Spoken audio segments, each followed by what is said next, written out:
Well, hello. How are you doing today? What's going on? What's happening in this world? It's the same stuff. For the first time in a long time, I'm very excited about the future. With almost zero regret. I don't think you can ever fully get rid of your regret, but if there's areas where you feel bad and realize something later, it's natural that you're going to want to rectify that. Now, some people don't get that sensation. It's usually the narcissist type people. And there's a lot of people that may appear to be narcissistic on the surface. That may just be a very thin level of them.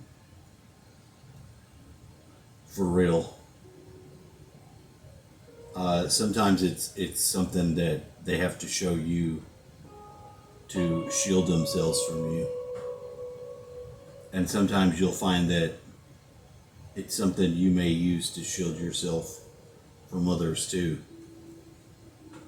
You know, put the shield and the armor on.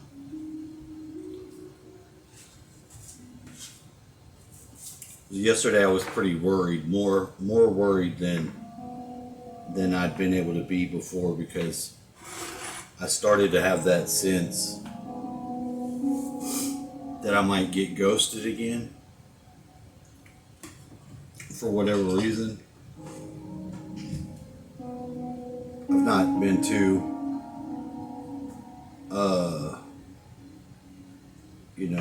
crazy about the excitement and shit, because it's like equivalent to having, this is extreme, so just bear with it. I don't have a lighter.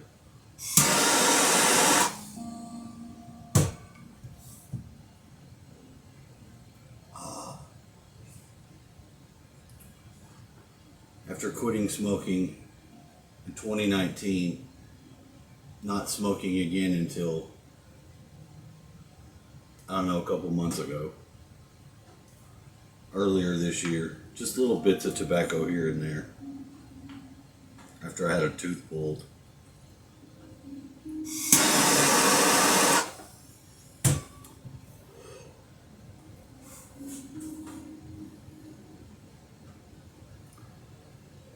So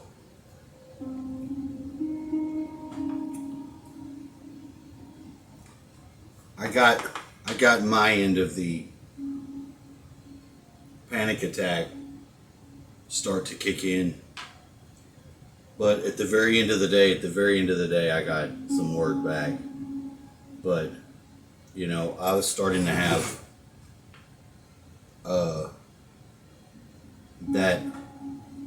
that sense of, oh, you reconnected, but you're just going to get abandoned and ghosted again. Which I pretty much kept to myself, that feeling. I didn't really share that it was something that I contended with big time. And it made it very hard to even try to communicate at all, because it was just so overwhelmingly a kick into depression, because sometimes you can keep from doing clear wrong things, and I really feel like I have changed fundamentally most of myself, if not all, in such a drastic way. I mean, I did the complete teardown.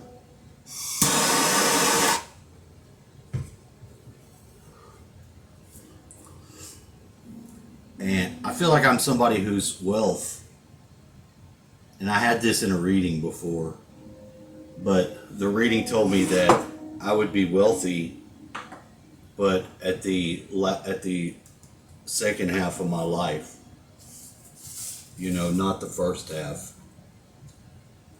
So I've not forgotten that ever since that. Ever since that I got the reading, and it was a fundamental, crucial one. One of the ones I think it was the one that came with my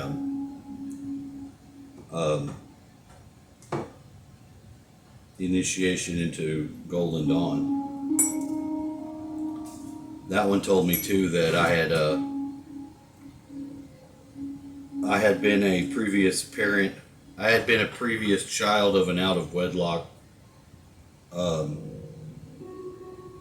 Like my dad was a lord, and my mom was like a whore. And when he passed me up or dishonored my mom, I rose up and took all his shit and killed him. I'm not talking about my dad this life. Another person in the story of life. I don't even know if that occurred on this planet, to be honest. It could have been somewhere else.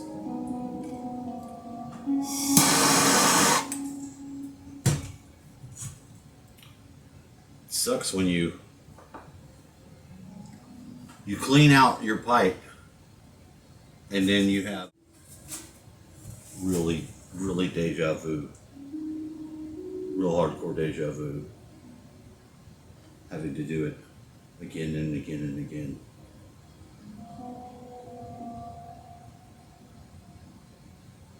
Yeah, I've got myself in a difficult physicality, but it's not that bad because, like I said, I think it's on its way out.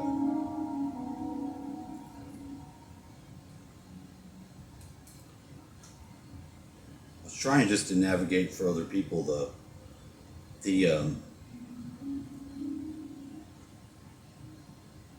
if you know and you feel something really deep, like if something doesn't feel right,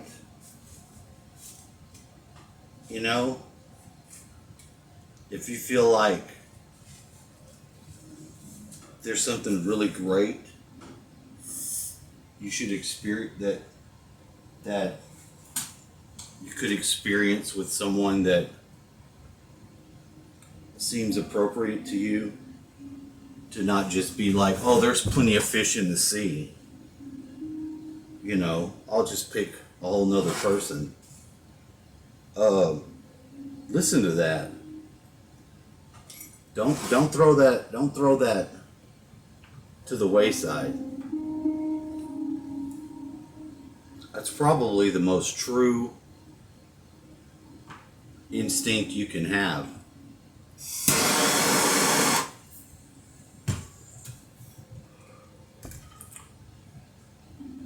You don't know what you know about this life, and you sure as hell don't know what you don't know about what had occurred before it,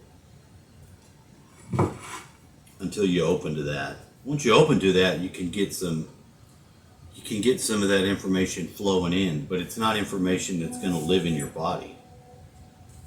It's not going to be embodied. Now you can embody it once you figure it out, and it can make life extremely blissful.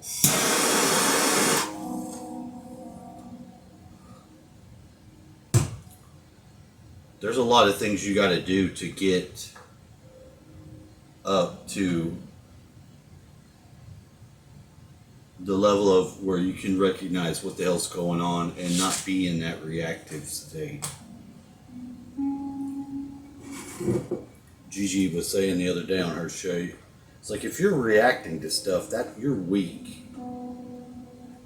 And it's true, because you have to learn how to gird up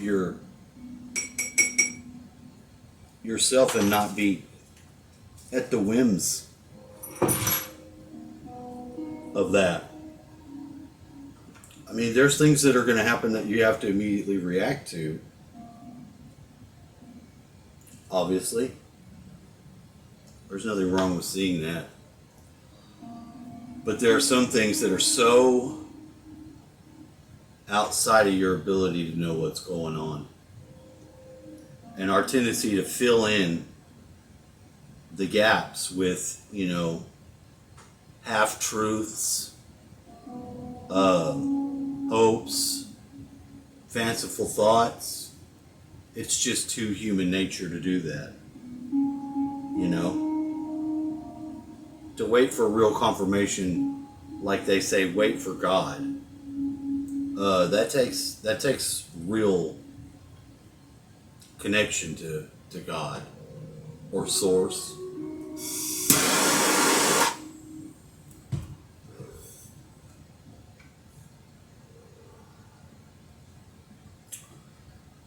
And if you have that passion for it, if you have that passion and hunger that causes you to seek, you're gonna want that. You're gonna want that, and you're not gonna want the other. The other is an illusion. It'd be like when you experience the astral realm, the first level of it is like you see a realm that all the symbols in the realm are your interpretations of the things. You might see a heart floating around because that's what you understand to be love. But it takes real mastery to get out of that and to see what the world is as it is without your own universal translator translating things for you.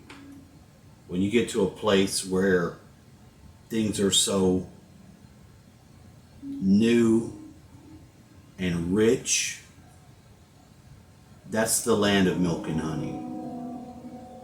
That's where you can really do some work to discover something new about life and escape the looping bullshit of half-ass understanding the world, which is already difficult enough because you don't need to. We're not in the position in this place to fully understand the world. We're not. The next density will be a better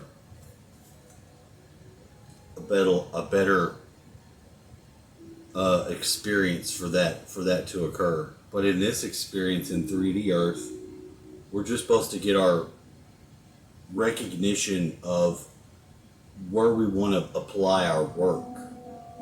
Do we want to apply it to just getting for ourselves alone, or do we want to apply to it for gaining what we specialize in gaining for the world? Be like somebody who can translate books, ancient books, doing that work, and then putting those ancient books into the common language they can read, and then locking them away. The idea is to get that gift that you have and unlock that knowledge and give it to the world. And a lot of people aren't on that path that are in power. They don't want to share the wealth of the world with you. They don't want to share the knowledge of the world with you. And that's their choice to make. But that's going to take them on a different path. And it's not a path of reunion to the source. It's a horrible glass ceiling that they hit when there's nothing else to command and control, and there's nothing else to take or to dominate. That's the real King's Highway, is making it up, and out of the limitations and the experiencing of loss, pain, selfishness, perpetuating that for yourself, for someone else, for yourself, but then let someone else suffer, but I'm gonna not suffer. You know, all those little nuanced ways that you could see. You know, is it about just you, or is what you're doing a gift and a service to other people? I lost something very important to me, and I lost it on account of an error that I did that I didn't even notice. You know what I mean? And maybe it was part of the plan for that to occur for me. You know, it makes sense. Because if things had not have gone the way that they went, I wouldn't have got that ass chewing that propelled me so ferociously to go and look. To return back in my mind, in my spirit, to look at what had occurred and to like try to own it. There's nothing in this world that you're not able to connect with. You can do something right where you're at and affect the other side of the world real time. You're not disempowered, you're not separated, you're not alone, but the illusion is very persistent and it seems like that. So it's been a pleasure to work what I already felt was a gift for me, and to put it in the perspective of being able to use that gift to help other people to get the same thing. Because I'm not the exception to the rule in this case. There's plenty of other people that have burnt bridges in their life and regretted every minute of it. Because it seemed to be the thing that saved face at the time. Maybe it made things easy for the people around you at the time, but you wouldn't continually wonder and have it eat at you, the doubt, if you didn't think there was a way to repair it. There is a way. There's a way to repair it. Now, I don't know what's going to come out of it. I have good expectations. With a limited bit of trauma, thinking that at any moment I could lose it again. That's the haunting memory of trauma from what was experienced as the trauma. You don't have your family, it's like a plane stalled out. The plane's up and it's like stalled out. It's about to fall back to earth, but it's still pushing. The engine is still pushing, trying to go forward, and you just can't get forward. You know what I mean? You're in limbo between feeling as if you're alive and dead. You know? The same thing happens when you separate a mom from her child. She's gonna go crazy on you.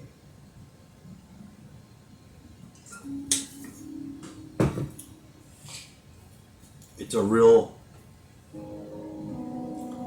psychological break that has to occur to oppose what is natural. You know what I mean? You get between that mama and her bear cub, mama bear and the bear cub, you're not going to be breaking nature. Nature's going to be breaking you. And it's something like that. Like La Llorona, the crying woman. The woman that supposedly drowned her kid. And then is looking eternally for the child that drowned, not even aware that she's dead and that she's drowned her child and herself. That's a very sad ghost. You know what I mean? So, to make it through the land of the sad ghosts, we've had to dig in, but we've made it. We've made it across the bridge.